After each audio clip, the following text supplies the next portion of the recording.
G'day guys, how you going? Hope you're all having a fantastic evening. Tonight I'm going to be doing another movie review. Now this movie is from Denmark, so it's in Danish, English subtitles. It was made in 2010, so it's a very recent film. And I heard nothing about this one, I just come across this by accident, so I don't think many of you will have heard of it. It's a 2010 film directed by Christopher Boy, and this movie is called Everything Will Be Fine. Now, Everything Will Be Fine centers around the main character named Jacob Falk. Now, Jacob is a scriptwriter for this movie company, and he has a new movie coming very soon, but he has kind of a writer's block. He doesn't know what to write about, and he's stuck. So he's getting a lot of pressure from his workmates to come up with this certain script by this certain date. So he has a deadline, and he's really struggling, and it looks like he's not going to meet this deadline. So pressure is growing and growing from his workplace. On top of that, his wife, you can tell that Jakob kind of neglects his wife because of his involvement in his work, and they're about to adopt a young boy. For whatever reasons, they can't have children of their own, so they're going to adopt. So his wife is hassling him about the adoption papers, and so that's another thing that Jakob has to worry about. So this guy is very, very stressed, and one night he's driving home from work with other things on his mind other than driving, and he ends up running over this guy beside the road. Now, this guy is very mysterious, and he's lying there, he's very, very hurt, there's blood everywhere, and Jakob says, "Don't worry, I'm going to go and phone someone." And the guy that was hit, he's carrying a bag, and he says, "Don't worry about me, take the bag and get out of here." So Jakob ends up taking the bag, getting in the car, and stopping at this nearby gas station to phone for help for the guy that he's just hit. So he goes home and he's really curious about what's in this bag because the guy that was hit really didn't want to be caught with it. So he opens the bag and he sees some photos. Now these photos show Danish soldiers torturing these prisoners of war.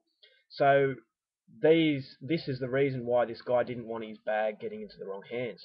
So Jakob is now really worried about the people that may be after him because he sees this as a government conspiracy, a government cover-up, and that the government will do anything to stop the truth from getting out. So Jakob goes to his friend or his sister who knows a friend who is in the newspaper business. He's a journalist, and he shows him the pictures, and he needs to get a second opinion and determine whether or not these photos are real. So then Jakob starts becoming very paranoid that the government agents are now stalking him and want those photos and to get rid of him because he feels that he knows too much. He doesn't know exactly who these people are that are after him, but there is a certain level of paranoia that takes over Jakob, and at the same time it's destroying his career and it's destroying his relationship with his wife. So the film just progresses on from there. So that's as far as I'm going to go with the actual storyline. Now it seems like just another government conspiracy kind of film, but don't be fooled by that because at the end of the film it'll completely tear the rug from under you and you'll fall down because you won't see what's going to happen at the end, and I have to be really careful not to give anything away here because it's one of those movies that it's very easy to give it all away. So yeah, it is very, very different, and I really liked it because of that. Now I thought, yeah, I've seen these type of movies before, but then after the end credits rolled, I had this in my head the rest of the day. Now I watched this a few weeks ago, and straight from the end credits, I was thinking about it, and then hours and hours later, I was still just thinking about it because I just couldn't get it out of my head. Now, a lot of people will hate the ending in this film, but I thought, as I said, it makes it very unique and it separates itself from other films of this sort of nature. The acting was great. The guy who played Jakob Falk, he's a very, very sympathetic character, and that's another level of power in this film, is the fact that you can relate to the main character. He is very likable, and you don't want to see bad things happen to him because you feel sorry that he's getting so much pressure from his wife and his work, and at the same time you're not angry at his wife or at his work because you can understand their frustration, which just makes the whole thing a tragic sort of story because no one is really at fault here. It's just a victim of circumstances once again.